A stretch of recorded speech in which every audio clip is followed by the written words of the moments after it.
Welcome to the Sports Card Lessons Podcast. I'm your host, Big Ken. Whether you're watching on YouTube or listening on a streaming service, please like, subscribe, and hit that notification bell. You'll be notified whenever I drop any new content. Welcome. Thanks for being here. Before we start, shout out to Andrew at St. Croix Cards for coming on the last episode. It was the Thanksgiving, the holiday, the bonus episode, I called it. If you missed any part of it, it was a great episode. Definitely go back and give it a listen. And speaking of Thanksgiving, I hope everybody had a great Thanksgiving. It's become one of my favorite holidays, just being able to spend time with friends and family and great food and watch football, right? 3 games on Thanksgiving, another game on Friday afternoon, all day Sunday, right? All the way through Sunday night. There's nothing like it, right? There's nothing not to like about Thanksgiving, for me anyways. So on Wednesday before Thanksgiving, I made plans to meet up with my guy Rich, Whittlebug Cards, and he called me like 15 minutes before, say he was at an LCS, our local LCS, and said, "Hey, I'm picking up some wax. Do you want anything?" So I had him pick me up a 2023 McDonald's All-American Basketball Hobby Box. And I have to say, one of my favorite rips in a long time. Price point was really good. The box had tons of hits. Um, you're certainly not getting rich. You're not pulling any, you know, super expensive card out of there. But there was just a lot of nice cards coming out of there. And of course, for me, there was, there's Juju Watkins in there and a handful of other players that I don't mind pulling out. I have to say, looking at those cards, they're probably going to be a tough grade as well. But I see online that a lot of those singles selling very well. So I think it's a box I probably, make, if not all, most of my money back on. So I was happy to do it. Thursday and Friday, I was all over I love these holidays, right? All over the internet trying to find some great deals. On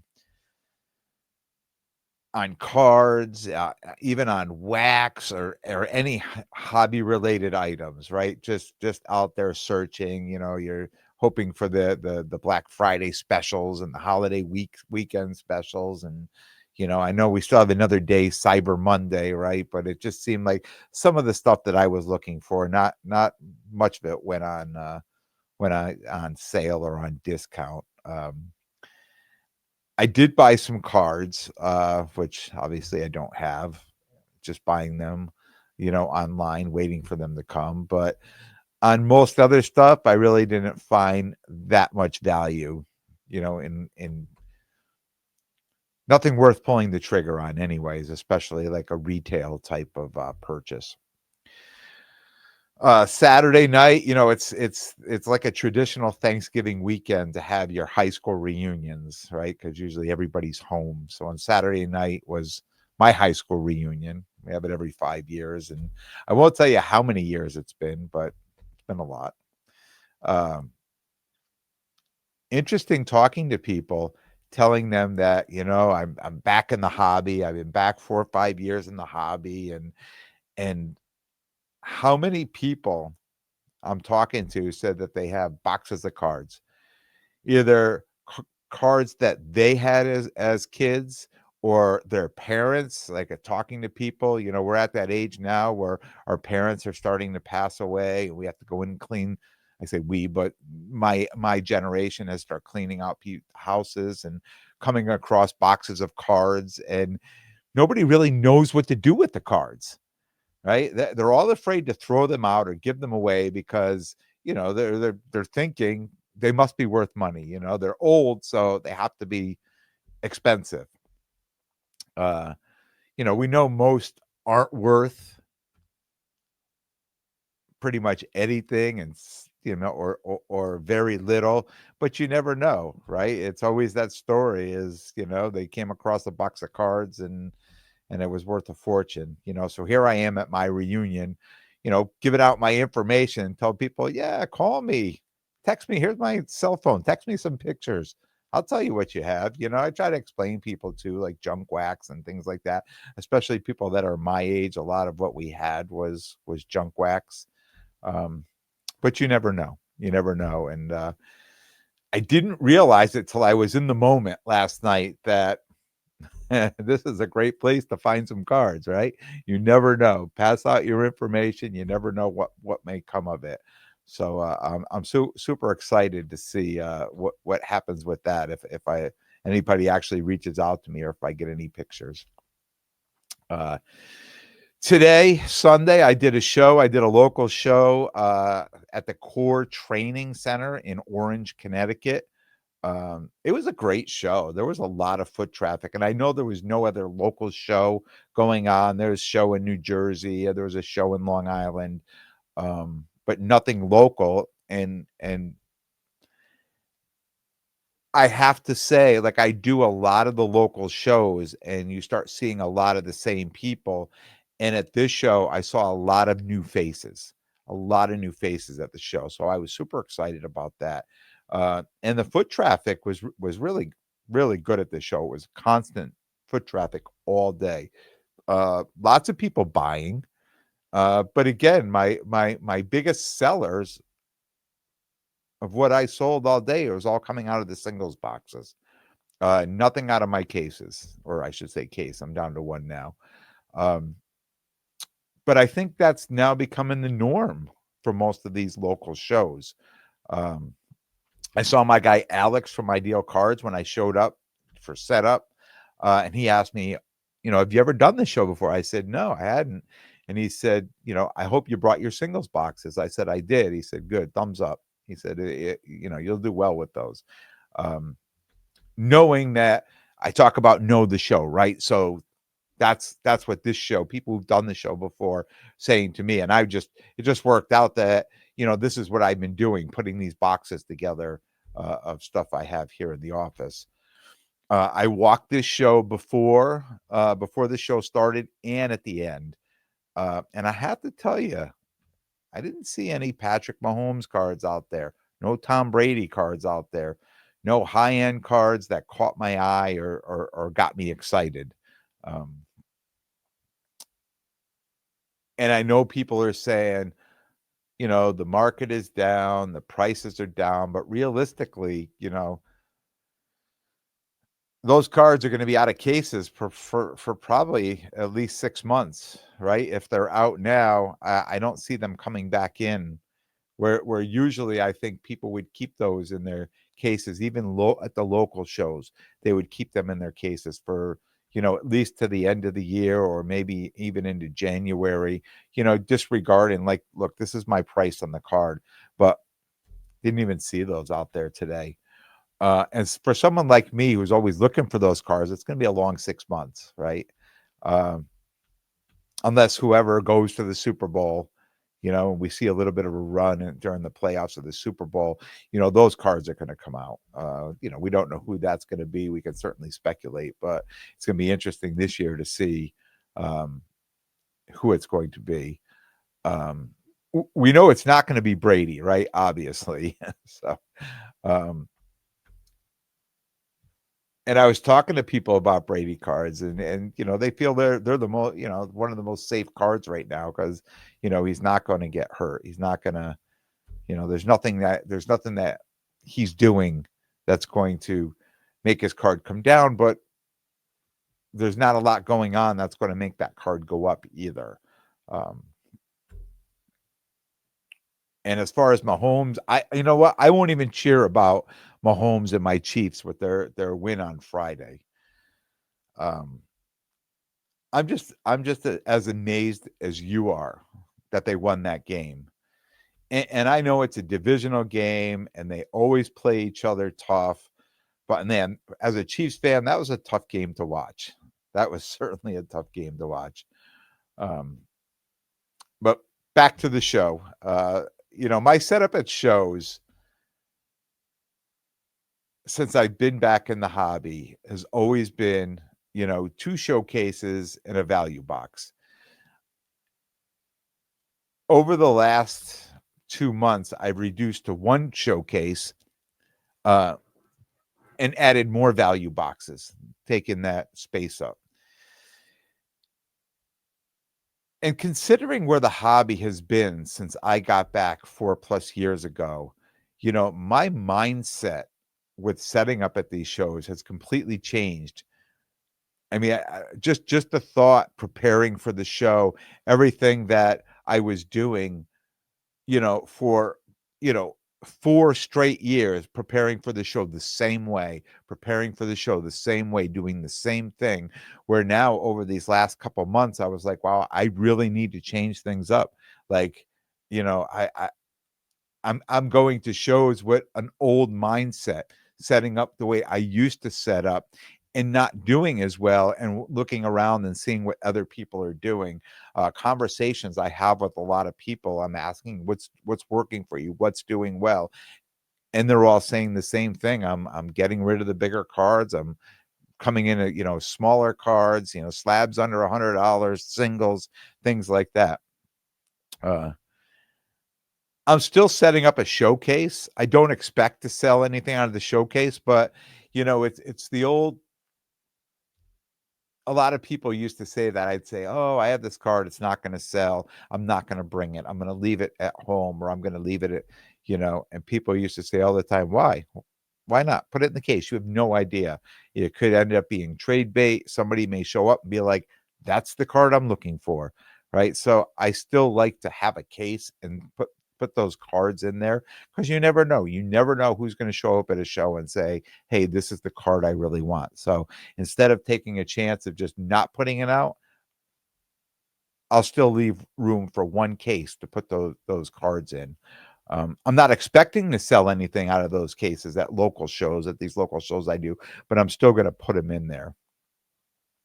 And in fact, for the show this weekend, I was combining during the week, I was combining some boxes, 3 and 4 row boxes I had here, going through and just pulling out, like cherry picking a lot of football cards that have just, mostly all rookies that have just been sitting here in the office, of 20 from 2021, 2022, 2023, just cherry picking those cards and then putting them all in a box and bringing it out. And that was probably one of my best sellers today. Um, and knowing that they're just here in the office collecting dust, right? That it's a win-win for me. Um, and these boxes that I had built haven't even been out to a show, right? Probably over the last couple of years. I so obviously the 2023 cards in there coming out of one box, but the 21 and 22, those boxes have been sitting here in my storage room, right? So I pulled them out and I'm happy that I'm able to do something with these cards now, right? Because these were cards that became stale at a show. They were sitting in a box and whatever they were priced at, they were already picked through and people weren't going to buy any more of them, right? So I just put them aside and replace it with a more up to date box. But now all of a sudden, these cards are becoming somewhat popular again. Like people are looking for these cards, so I'm happy to be able to get them out there, and get something for them because they're not. It's not doing me any good sitting on a shelf here collecting dust, right? Uh, I know I have to get out there and start setting up at some bigger shows. To sell those bigger cards in my case, or if not, just to get out there and walk them. Now it doesn't mean I have to get out there and set up as a dealer, but just get out and walk a show and let other people take a look at some of these cards and I know I talk to people who go to they're traveling to these bigger shows, Dallas, Chicago. Um, no issues selling the bigger cards at these shows. It's just these smaller local shows. People just aren't looking for those cards anymore. Uh, and I guess the nice part about that too is you're able to travel light, right? If you're traveling to these shows, and I'm sure everybody thinks the same way. Like I'm not going to bring all the stuff with me. I'll bring a backpack, I'll bring, 20, 30 cards, my higher end cards, and go from there because there's no sense bringing everything, especially if you have to fly somewhere or you're traveling. I booked Culture Collision in Atlanta for the end of January. I did that show last year. It was a great show. I'm hoping it's a repeat, uh, and it'll be as good as next year as it was. I should say this year because it was in January. So I hope next year's show is as good as this year's show was. Um, but that's a show I have to fly to, rent a case. Last year I brought a discount box in my carry-on, um, and I'll probably do that this year. And I remember selling out almost that whole discount box that I brought. So that was a box that I put together that I made sure it was priced right, that that it would probably be empty before I left to come home. And it was a good feeling, coming back, taking a carry-on bag that was, you know, basically empty because I sold out all those cards there. And the one thing that made that show great, and I think what makes most of these bigger shows great too, was not only the show during the day was great, lots of traffic, but at night, the trade night in the hotel was off the hook because I just remember this show that the venue is inside of a hotel, and once you get there you never have to leave, right? And the main lobby of the hotel, which is enormous, was just a massive trade night every night. So looking forward to that again. Hopefully it'll be a repeat of last year. um, but getting back to my original thoughts about no goats or higher end cards in the room, or at least at these local shows. uh, For me, I show up, I wanna go shopping. There's nothing to buy. So it's a little disappointing sometimes, and I understand. And even when I do find some of the cards and I'll check comps on a card and I'll say, "Hey, what are you looking to get for that?" And I could see they're asking for double, or, they're looking for 130 or to 150% comps on it. I understand. I'm certainly not gonna argue with them. I just hope that, it'd be one of those where I say, "Hey, the last comp was," and they'd be like, "Oh, really? Well, let's work. Let's make a deal." But that's hasn't been happening lately. Um, and I know people love diving into these singles boxes, right? But when I'm building these all week, I just can't get myself to go through. I-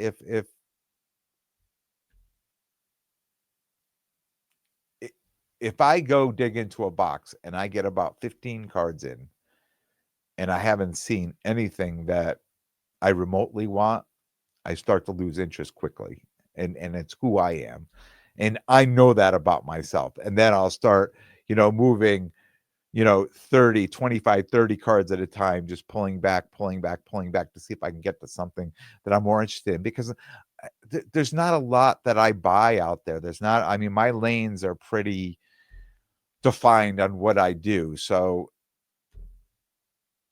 for me to find stuff in those singles boxes, I have to hit it right. And I did. I know I when I went to the Shriners, I hit it right. I hit a great box. And but those, when you show up at most of these shows, a lot of those boxes are, what I have, right? The tons of football in there, which is, even though I do football, I probably have a duplicate of every one of those cards I'll see in any of those boxes.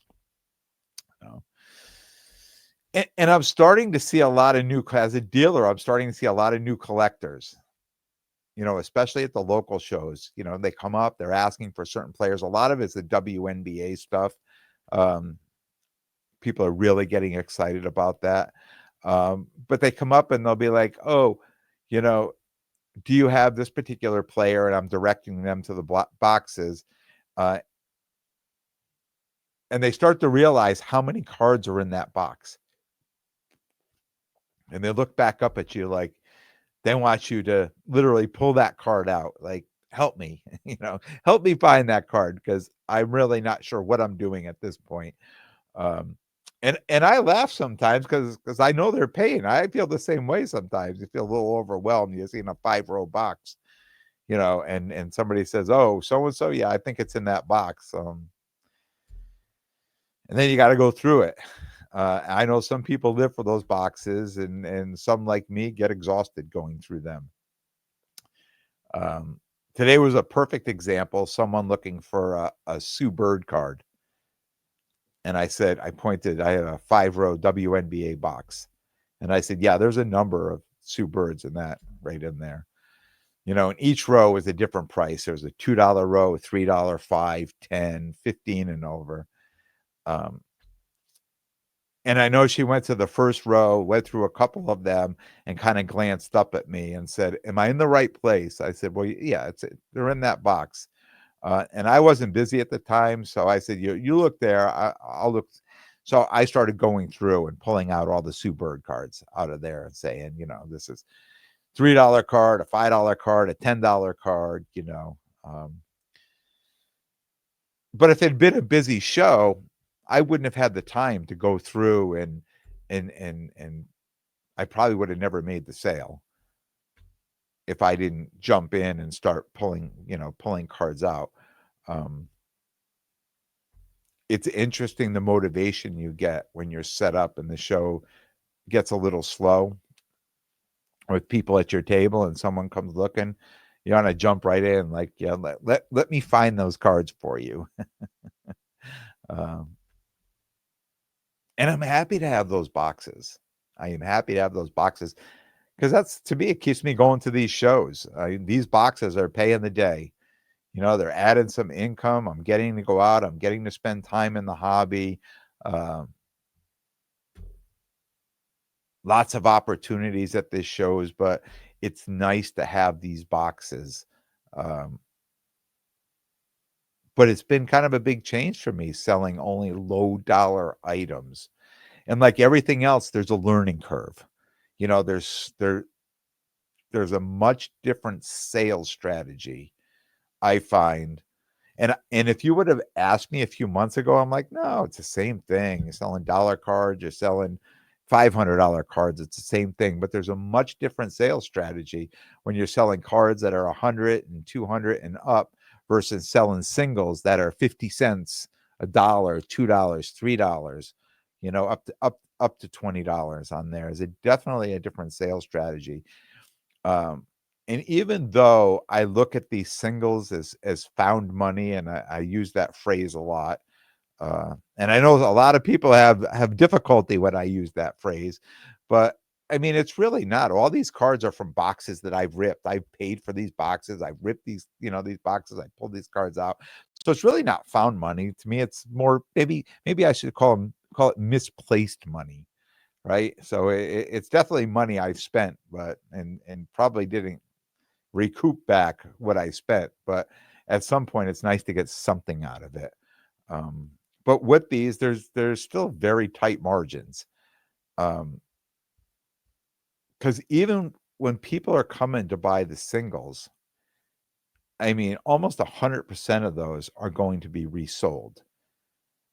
Um, and I used to think as the singles as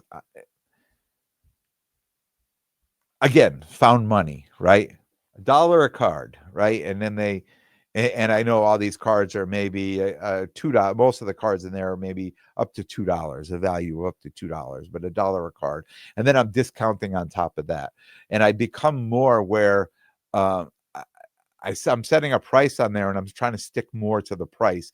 And I know people aren't like arguing with me, and even people who know what they're doing, and that I see at a lot of shows because they know there's already good value in the card, right? So I don't have to sit here and negotiate that, where you get somebody to come up and look at a card and then they'll start, out of a dollar box or a $2 box or a $3 box, and they'll start, looking up the comp on it. Most of the time they'll just take it and be like, yeah, he's got that very fairly priced. And that's what I'm hoping for. I'm hoping there's less of, well, I've got this, but this card was really $1 and not 3, and this was really 2 and not 5. I think I'm pricing things so well that um, there's less negotiation going on with it. And I know they're mostly being resold. Nobody's really um, I mean, some are being picked up to be graded, but I think most are being resold. Um, and part of what I've learned too is people will get more upset when you won't sell a $2 card for $1 versus a $250 card for 200 or 220, right?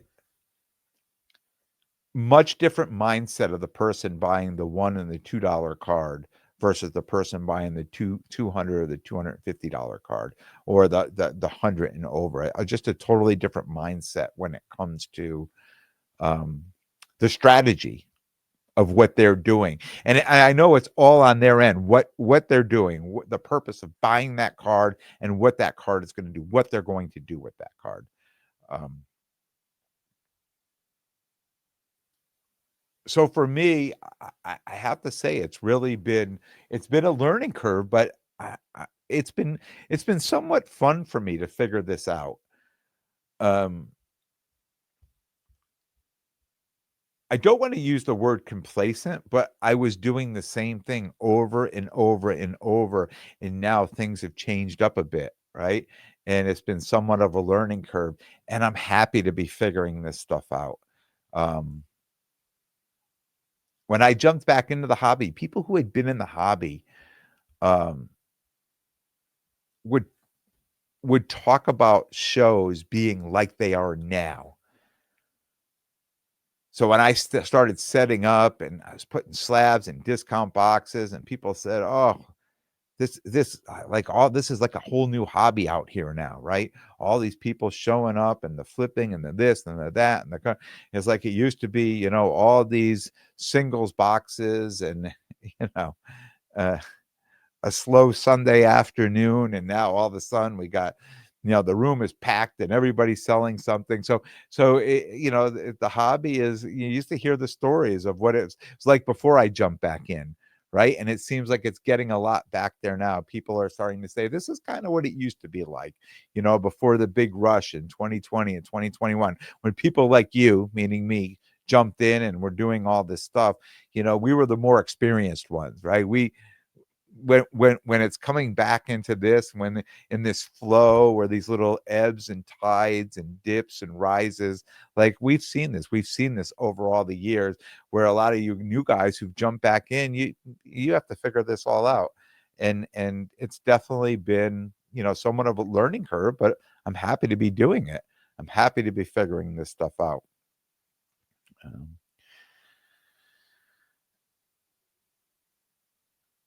I am hoping, I talked about Culture Collision, but I'm hoping to travel to some bigger shows, and hopefully some of my bigger cards will be in play, um, buying and selling at some of the bigger shows. So we're at the end of the year now. It's going to start to make some travel plans for 2025 and get out to some bigger shows. Yeah, and I think the bigger cards will be in play, and I'll be happy to do that. I'll be happy to kind of do both at this point. Now that I figured a few things out on both ends.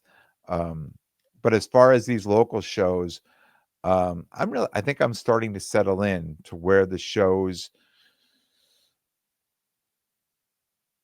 I figured out my own way, my best way to approach my discount boxes, my singles boxes, to set up at these shows that makes the most sense for me.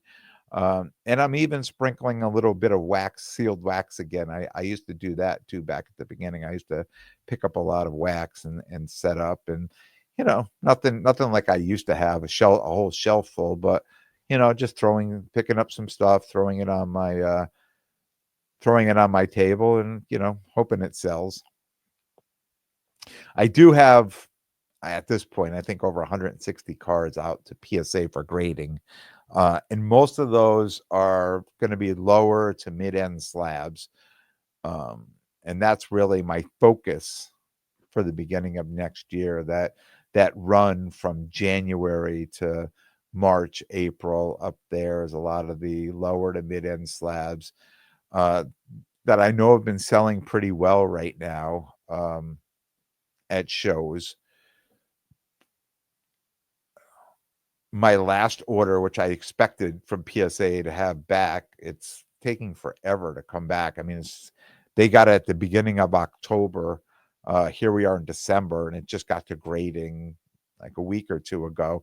And usually when I see a PSA go to grading, usually 3-4 days, a week tops, then it goes to assembly and it sits in assembly forever. But this has been over 2 weeks in grading now. So maybe I need to make my orders smaller. Maybe these 40, 50 card orders are just too big for them and it's taking too long. I'm almost thinking maybe I should send like 20 card orders in and try to get these orders back quicker. So I'm really hoping for some of these to start coming back and I can add them to my case, pull my bigger stuff out and bring my bigger stuff to the bigger shows that I travel to. But, still have them with me at shows, again, just in case something comes up. Tell me what you think. Are you out on the higher end stuff, the more valuable cards? Have you pulled those out of your case? Are you bringing them with you? What are you doing with them? Are you looking for lower end slabs and singles? Are you flipping singles? Are you grading the singles? I know for a while the everybody talked about buying the singles and grading, and now I'm starting to talk about talk to people that are buying the singles, they're dropping them in one touches, and they're trying to move them back out, trying to flip them out that way.